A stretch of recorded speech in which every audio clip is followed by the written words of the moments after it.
সাগরের টান যেন বারবার কাছে ডাকে। ঢেউর শব্দ, সমুদ্রের হাওয়া আর প্রকৃতির সৌন্দর্য কিছুটা সময় নিজের মতো করে হারিয়ে যেতে ইচ্ছা করে। মন চায় বারবার ছুটে যাই সেই সাগর পাড়ে। এই ব্রিজে ঘুরে আসলাম, অস্থির একটা প্লেস, অস্থির অস্থির অস্থির। তোমার ভাইকে অনেক মিস করেছি ওখানে যে। তোদের তো স্টাডি নাই, তোদের স্টাডি নাই। তুমি উঠবো, এটা চাঁদঘাট ভাষাটা বলো। আই হিমছড়ি দুইটু আই হিমছড়িতে উঠবো। তুই যাবি না হিমছড়ি?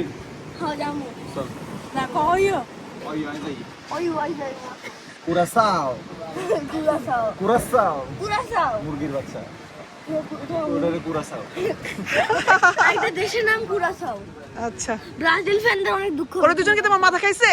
না, এই ওরশেদ কইতেছে আর্জেন্টিনা নাকি 3 পিস আর পর্তুগাল কি কোনো পিসই নাই। ইনফ্যাক্ট চাড্ডিও নাই, চাড্ডি না কিছু না, খালি কইরা এই যে পে কি জানি পাতা দিয়ে এমনি করে ঢাকি ফেলে। সবাই তো ওয়ার্ল্ড কাপ আমাদের দরকার নেই। এই তো ওয়ার্ল্ডটাই আমাদের। মানে ওই যে পুরো ওয়ার্ল্ডটাই রোনালদো চাইলে স্বীকার করতেছে। Anything can buy anything. আরে ভাই, যার যেটা নাই সে তো কবে চাড্ডিও নাই, চাড্ডিও নাই, চাড্ডিও নাই, রোনালদো মেসির থেকে বড় লোক। চাড্ডিও নাই, চাড্ডিও নাই। রোনালদো মেসির থেকে বড় লোক। রোনালদো মেসির থেকে বড় লোক। খালি ঢাকে ঢাকে। ঠিক বলছো। আর মেসি খালি এমন করে, এটা কি? এটা কি? মানে উইনার উইনার না কিছু জায়গা উইনার। প্রতিবন্ধী। এমন করে প্রতিবন্ধী বলে। অটিস্টিক পিপল, যারা অটিস্টিক তারা আর্জেন্টিনা, আর যারা পাগল তারা ভিডিও নিতেছিস? আর যারা জিরো তারা পর্তুগাল। আমরা টাইম বের করে একটু মারমেড রিসোর্টে আসলাম একটু এক্সপ্লোর করার জন্য, কারণ আমার বোন বলছিল মারমেড রিসোর্টে সে যাবে, তাই এখানে আসলাম। এখানে ভালোই ডিসকাউন্ট চলছিল, পরিবেশটা খুবই সুন্দর ছিল। তো আমি চিন্তা করছিলাম যে নেক্সট টাইম আমি ইনশাল্লাহ মারমেড রিসোর্টে হয়তো আসতে পারি। আমরা এখানে লাঞ্চ করতে চাচ্ছিলাম, বাট এখানে কনস্ট্রাকশনের কাজ চলছিল আর অনেক বেশি সাউন্ড ছিল। আমাদের অনেকটা সময় ওখানে স্পেন্ড করার কথা ছিল, তো যেহেতু অন্ধকার হয়ে আসতেছে আমরা হিমছড়িতেও যাব, আর এত বেশি সাউন্ড ছিল তো তাই আমরা থাকতে পারছিলাম না। আর জায়গাটা টু বি অনেস্ট পুরাই থাইল্যান্ড টাইপ ছিল। জুন মাস থেকে আগস্ট পর্যন্ত ওদের ভালোই ডিসকাউন্ট চলে, তো আপনারা যদি চান বুকিং করতে পারেন। ওদের স্টার্টিং প্রাইস হচ্ছে 8,000 থেকে 12,000 পর্যন্ত আফটার ডিসকাউন্ট। ফাইনালি আমরা হিমছড়ির নিচে চলে আসলাম, যেখানে নাকি অনেক দোকান ছিল, আপনারা চাইলে সুন্দর সুন্দর শপিং করতে পারেন। আর এখানে জনপ্রতি টিকিট পড়েছে 40 টাকা করে। টিকিট টিকিট ওকে, আসবো, থ্যাংক ইউ। এই আমরা ঢুকে গেলাম, আমরা উপরে উঠবো, সবাই মিলে চলে আসছি। এখন উপরে উঠবো, আসল মেইন কাজ আমাদের। রহমানির রহিম, আমরা উঠছি উপরে, আমাদের জার্নি শুরু। টু বি অনেস্ট সবাই অবস্থা পুরো টাইট হয়ে গেছে, আর আমি নিজেও পুরো উঠে নিছি। ভাবলাম একটা বসার জায়গা আছে, তো একটু বসে নেই। ও গড, অনেক উঁচা। রেস্ট নেওয়া শেষ, এখন আবার স্টার্ট হয়ে গেলাম। মিনি আমার ছোট বোন ওয়েট করছে, ও আর পারছে না। আমার ছোট ছেলে চলে গিয়েছে, আর আমি আমার বড় ছেলে যাচ্ছি। আর একটু বাকি আর কি, almost done. Yes, we are here. চলে আসছি হিমছড়ি ফাইনালি।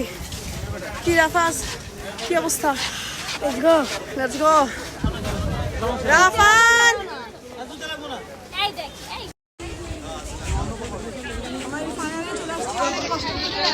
উঠলাম, যাক আমাদের কষ্টটা বৃথা যায়নি, যে আমাদের সাকসেস হয়েছে। আসলে এত সুন্দর দৃশ্য আপনারা দেখতে পাচ্ছেন। হিমছড়ির পাহাড়ের উচ্চতা আনুমানিক প্রায় 300 থেকে 350 মিটার পর্যন্ত হতে পারে, যেটা নাকি 100 থেকে 115 তালা ভবনের সমান উচ্চতা। কক্সবাজারের অন্যতম সুন্দর দর্শনীয় স্থান হিমছড়ি। একদিকে সবুজ ঘেরা পাহাড়, অন্যদিকে বিশাল নীল সমুদ্র। প্রকৃতির এই অপূর্ব মিলন মনকে মুহূর্তেই যেন মুগ্ধ করে। পাহাড়ের উপর থেকে সমুদ্রের সৌন্দর্য উপভোগ করার অনুভূতিটি যেন আলাদা। দূরে সমুদ্রের বৃষ্টি, অপূর্ব দৃশ্য, আকাশ জুড়ে মেঘ, সমুদ্রের বুকে ঝরে পড়া বৃষ্টি আর চারপাশে মনোমুগ্ধ প্রকৃতি। এই দৃশ্য চোখে দেখলে মনটাই যেন শান্তি হয়ে যায়। ফাইনালি অনেক চূড়া উঠে আমরা ভিডিও নিচ্ছি আর ফটো নিচ্ছি। অস্থির অস্থির হিমছড়ির এখানে যে কেয়ারটেকার আছে, আমি অবশ্যই অনুরোধ করব যাতে এই জায়গাটাকে পরিষ্কার করা হয়। তুই টাকা তো দেখ ডাস্টবিনটা যেতে করছিস। আস্তেই করে তাকাও এখানে। একটা টাকাও আপু আমার দিক তাকাও। সুন্দর তো আমাদের তো চারা নষ্ট করতেছে। পাহাড়ের চূড়া উঠলে অবশ্যই সঙ্গে ড্রিঙ্কস রাখবেন, যেমন কি পানি বা আপনাদের প্রয়োজনীয় জিনিসপত্র। আর এখানে কিন্তু ড্রিঙ্কস বিক্রি করা হয় অনলি 100 টাকা করে। আর এখানে যদি চান আপনারা আইসক্রিমও খেতে পারেন, টুকিটাকি খাবার এখানে পাওয়া যায়। সবচেয়ে বেস্ট পার্ট আমাদের ভিডিও নিতে নিতে আমার বৃষ্টি চলে আসছে। আল্লাহ দোয়া কবুল করছে, আমরা চাইছিলাম যেন বৃষ্টি না। এক্স্যাক্টলি।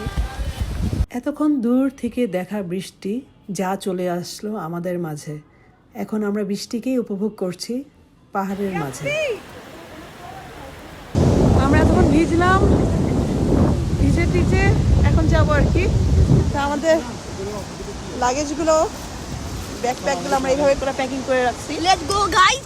আজকে এই হিমছড়ির পাশে এত পরিষ্কার পানি ছিল, আর লাবণী, সুগন্ধা, কলাতলি কি করে গাইস, কি করে?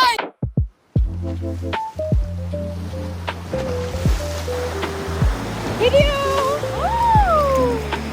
সুন্দর আছে, ঘুরো ঘুরো ঘুরো।